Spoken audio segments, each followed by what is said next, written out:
Hello and welcome to another SOP video. As you can see by the picture, I get this down a little bit there. Here we go. Now you don't hear me breathing so much. Of course, now I'm not as loud. Darn it, bad microphone.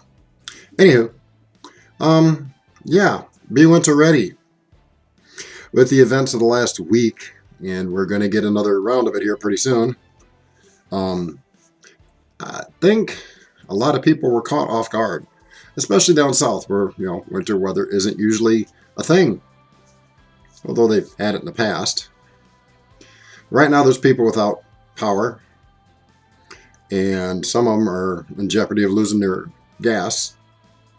So they're going to be without lights, without heat. Excuse me.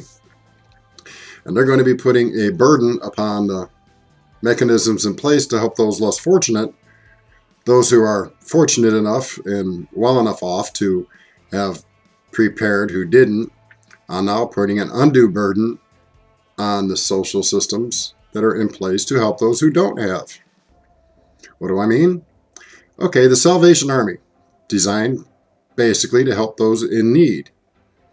Well, somebody would say, well, all those people down there without electricity and no heat are in need.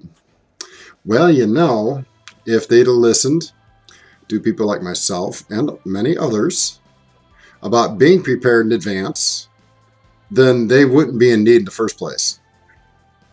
Power goes out here. I ain't got no worries about it. I keep my devices charged that I need to keep charged.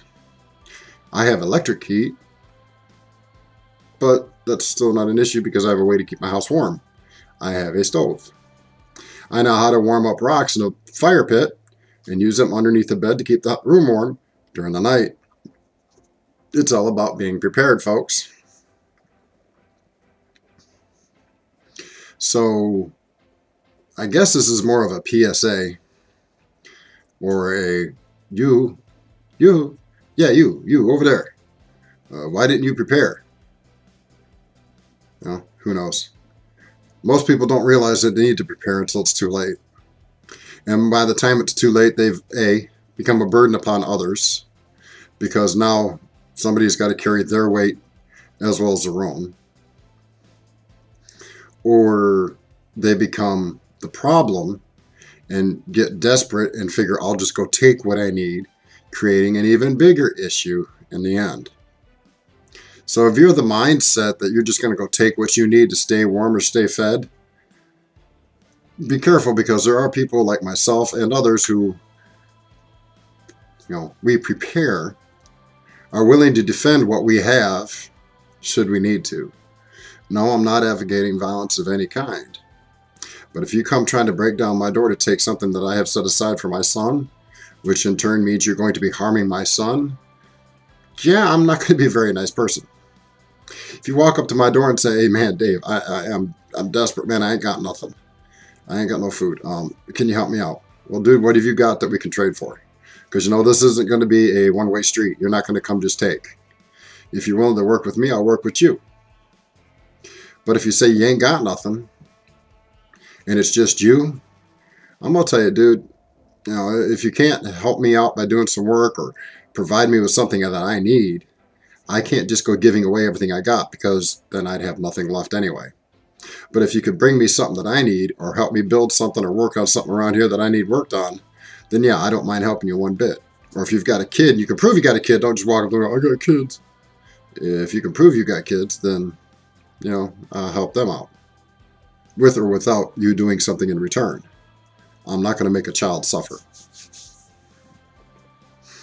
So, folks, this is the worst time of year to be unprepared, especially with the rolling blackouts down south that we're seeing.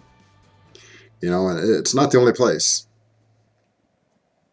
You have to think ahead. Once you prepare for your area, okay, let's see, down south, Texas, Panhandle, Oklahoma, areas like that called Tornado Alley. They prepare for tornadoes mostly, or severe, and I mean severe, thunderstorms. Not once in anybody's preps down there figure ice storm. But it has happened. The average person who prepares, not a prepper, but a person who prepares, who wants to be ready for any eventuality, will start with what's need to in their area. Down there it was severe thunderstorms, tornadoes, flooding rains. Now that they've got that, they need to expand it to extra heating, water purification, because that seems like it's going to be an issue down there now as well. You know, working on the things that are outside your normal needs is what needs to be done. Okay, up here in Ohio where I'm at, winter weather, normal. I'm prepared for it. Tornadoes, rare, but I'm prepared for them too. What I'm not 100% prepared for would be, say, if the Madrid line goes poof and U.S. cracks in half. Because even where I'm at, I'd still feel it. And depending on how hard she cracks, depends on how bad it would be felt. Now, I do have some items that are part of other being prepared items that would work, but I'm not 100% earthquake proof. Okay, that takes items that I just can't afford at the moment. That being said, I am working outside my normal parameters of what I need to be prepared. So don't just think all I got to do is worry about thunderstorms and heavy rain in my area and call yourself done. Being prepared, it still leaves a wide gap, and this goes to prove the wide gap that was left by a lot of people down south. Now, I'm not knocking them. I'm not saying they're dumb or they're just uneducated to the point of what they need to have in place. And you know what? Every single person who prepares started out in that very same boat. We was all swimming up the creek without the paddle. Now that we have knowledge, we've gained more equipment, shall we say, and supplies, we are more prepared than what we were before. So as people who prepare, it's our job to try and help these other people learn what they need and how to use what they need to stay ahead of the game so they're not becoming a burden upon the society that they're in. I don't know how to put it very politely, but I'll try. If you're not prepared, you're a burden on the person down the street who is prepared, who's out there volunteering. He's given up some of his stuff to help others less fortunate. Maybe he's got a closet full of extra blankets and tarps and whatever, and he's donated that to the Salvation Army. And you're both living in nice fancy homes, but you didn't do anything. So now you're having to go beat on his door. Hey man, you got an extra blanket? My kid's cold. Well, why didn't you buy them? Well, we live in Texas, man. Who needs blankets when you live down here in the heat? Well, you should have been prepared and bought some anyway.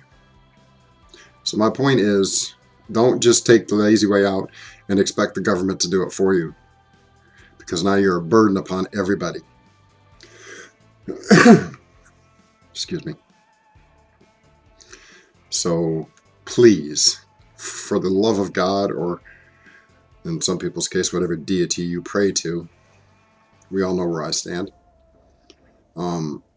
Get prepared.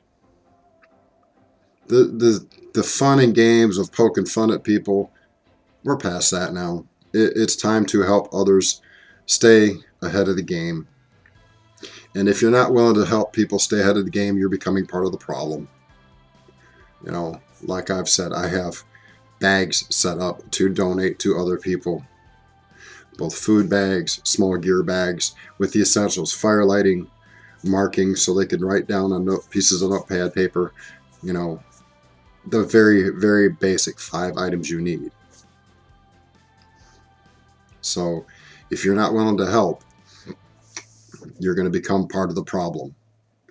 And no matter where you're at in your preps, even if it's just helping with knowledge, you need to help others.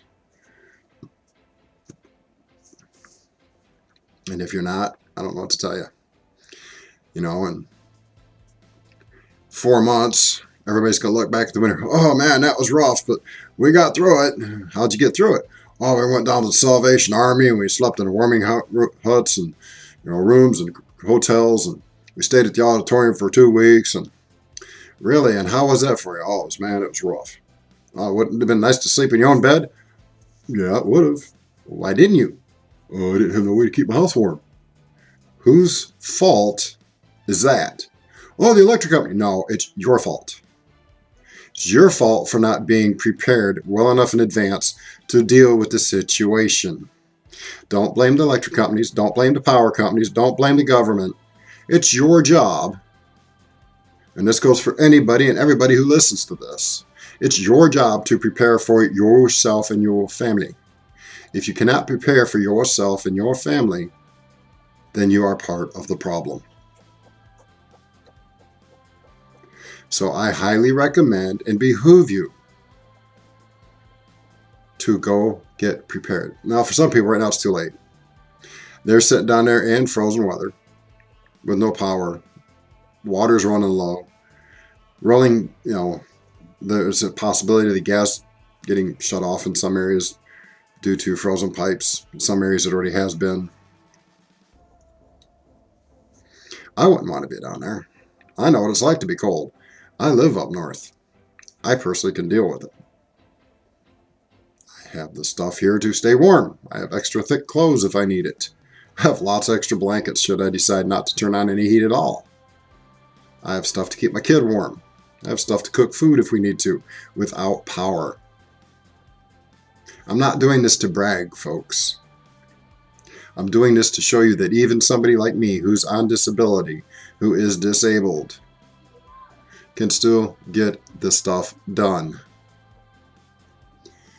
And earlier I was watching a newscast of a place down south. It was a Texas station, and they showed people boiling snow. Boiling snow to create water. While in theory, it's actually a good way to do it. And if I had half an inkling, I'd probably just go outside and make a video clip and put it in here, but I just don't have that inkling right now. So I'm going to tell you the proper way to do it. First off, go out and get yourself an 8-quart pot packet full of snow and overflow the top and then stick it on your heat. It's the wrong way to do it. Why? Because while you will create water, eventually, slowly, over time, you're going to waste more heat creating water than you need to. You're going to expend more fuel resources that, for them right now is at a very limited supply as it is. So the most effective way to do it is take your 8-quart pot. Put about 2 inches of snow, 1.5 to 2 inches of snow on the bottom. Don't pack it tight. Just put it in there kind of loosely. Put it on a medium heat. Get that melting. Add some more snow to it until you got about 2 inches of water in there. Then you can turn your heat up and keep adding more snow. When the first batch of snow melts, add more snow until you get the desired amount of water boiling that you need. Now, another thing I will caution that didn't see anybody doing down there is filtering said water. A coffee filter will do just fine. That way you don't have any particulates in there that can make you, regret having them in there. As in dirt, ash, whatever.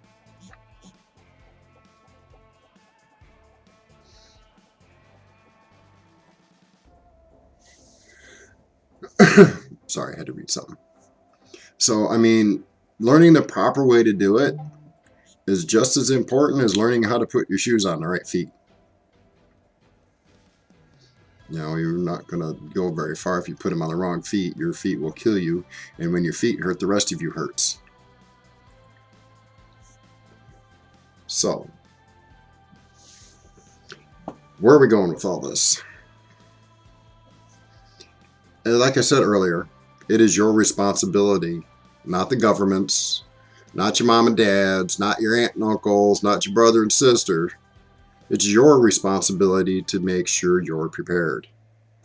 Now, those in the preparedness community, not preppers, preparedness. There's a big stigma thanks to Discovery Channel and everybody else making it seem like preppers were these off-the-rockers, mental cases. You know what? Maybe some of us are somewhat a little unique in the way we see things. We see things with our eyes wide open. We see, oh, weather says 12 to 14 inches of snow, possibility of freezing ice in the middle of it. I better start locking stuff down and make sure I've got more than enough supplies to last me and maybe a neighbor or two should it get really, really bad.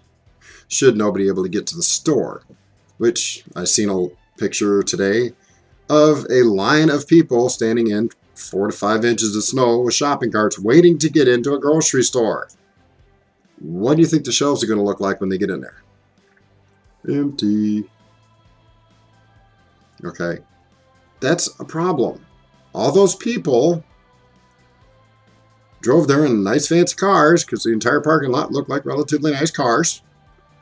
And I'm not saying they're rich. I'm just saying they're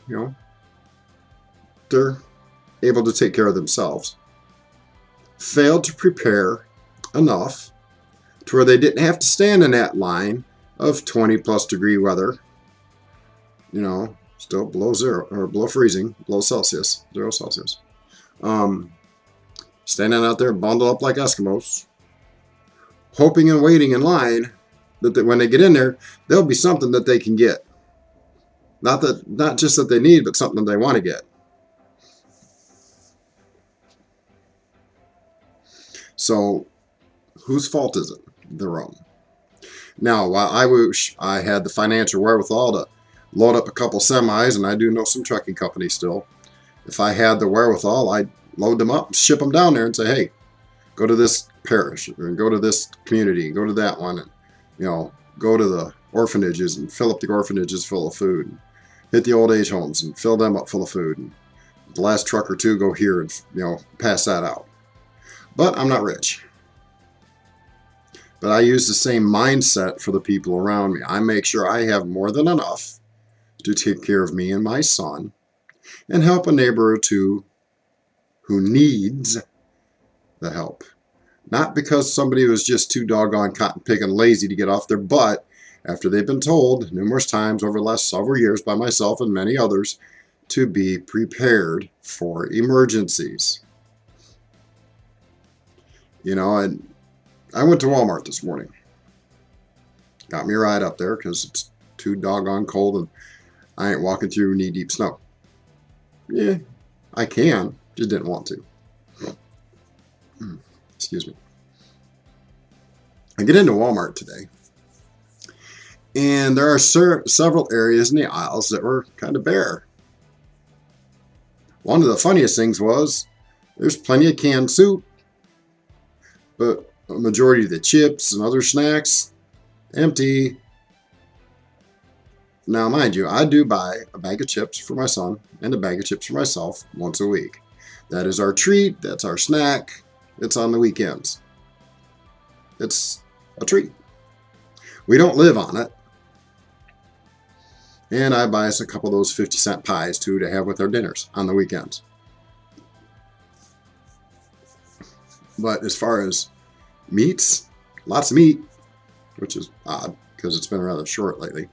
But today they had plenty of hamburger and chicken and pork. I really didn't look at the fish. I don't know what the Kroger's and Myers are looking like, but I'm pretty sure they're probably in the same boat.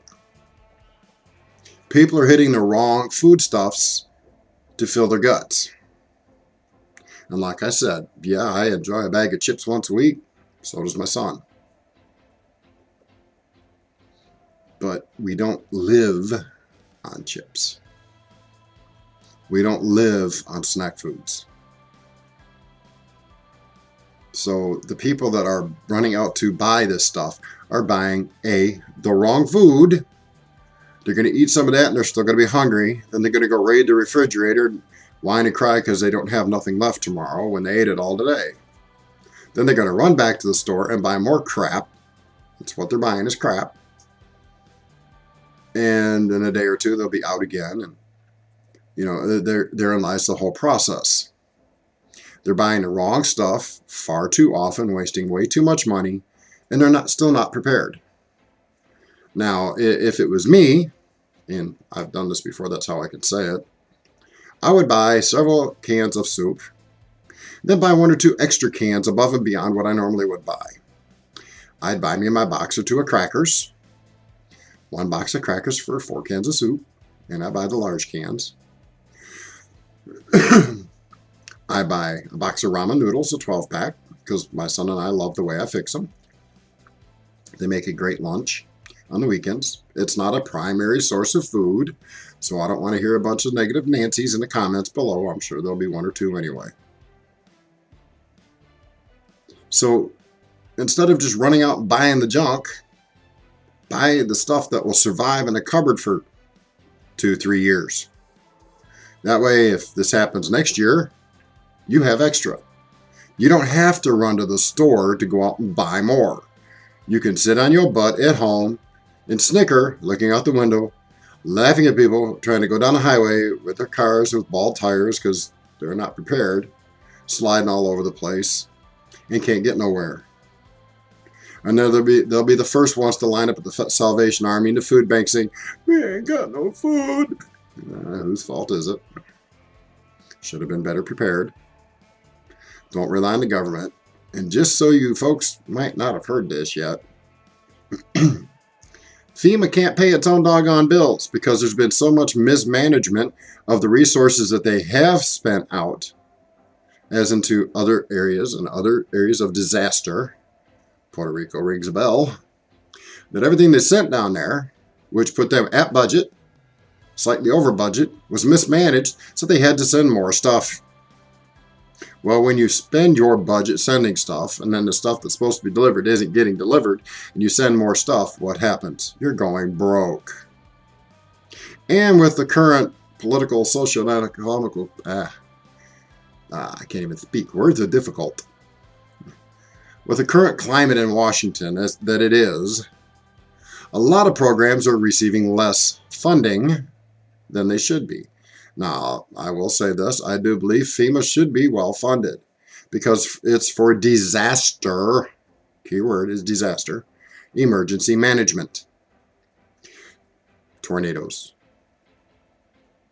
hurricanes, earthquakes. Not ice storms. Shouldn't have to call FEMA out for an ice storm. People should be well enough to take care of themselves to deal with an ice storm. Yeah, like that picture right there. Ice, big deal. Learn to deal with it. It's an inconvenience at most. Okay, if I look out my window tomorrow morning after an ice storm and I see something like that, I'm not going to be writing that there on my windshield. Don't have a car anyway, but if I did, I'm not going to be writing help on my windshield. Because I won't have to go nowhere. I've got everything I already need. I lose power. I know how to keep my house warm. I'll make me a little fire pit out in the back. I'll grab some river rocks. After I get a good fire going, I'll stick the river rocks in there. Get them nice and warm after a full day. I'll bring them in the house, put them on a couple underneath my son's bed, a couple in the hallway and near the toilet, keep the bathroom warm, and we're going to be golden. Okay? Learn to protect your pipes from freezing. Especially down south where they're not used to using heat tape. They're not used to this kind of weather where telephone poles are leaning sideways like that one. That would be bad. Yeah, that's the roads down there right now. People down there don't know how to drive on those roads. So, people in Michigan? Yeah. People in Michigan, snow roads like that, they're still driving 90 miles an hour. They're used to it. Not saying it's smart, but they're used to it. So now that I've rambled on for 20 plus minutes here about be prepared, take care of you and your own so I don't have to, so the government don't have to. Okay?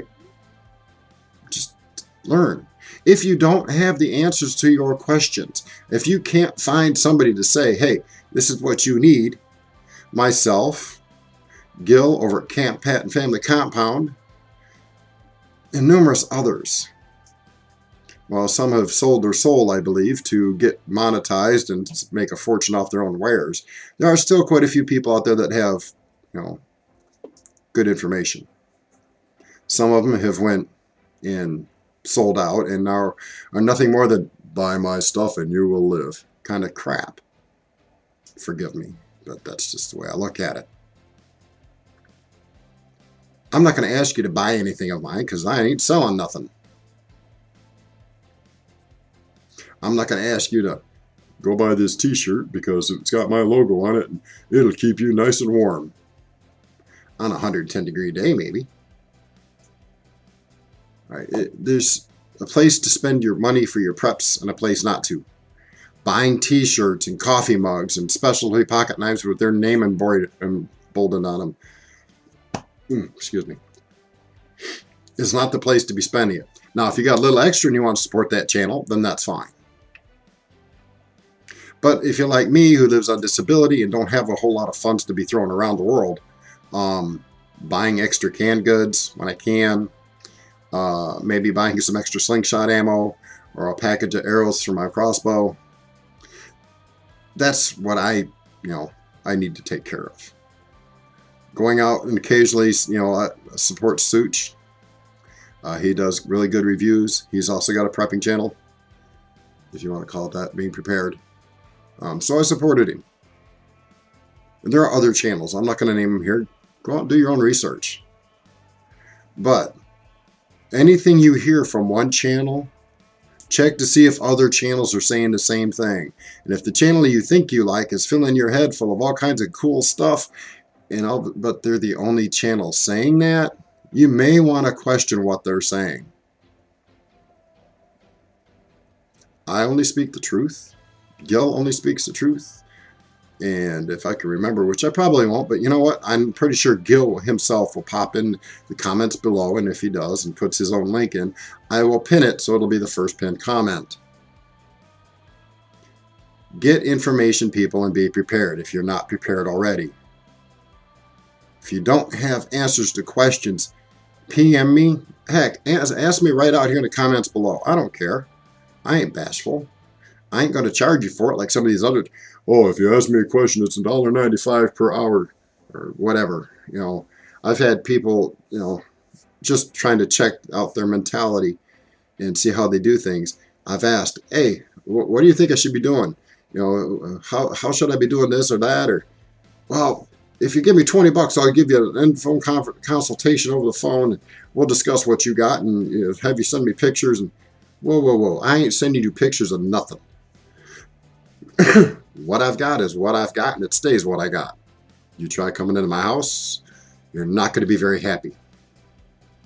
That being said, I'll leave it there. Excuse me. So, get yourselves prepared. Because you know what? It's only going to get worse. Birth pangs are happening. If you don't know what I'm referring to, go watch some of my other videos. I explain it quite well. Birth pangs are happening, but be not dismayed, for the end is not yet. But these are the things of the beginning of the end. That's it for this video. Peace. God bless.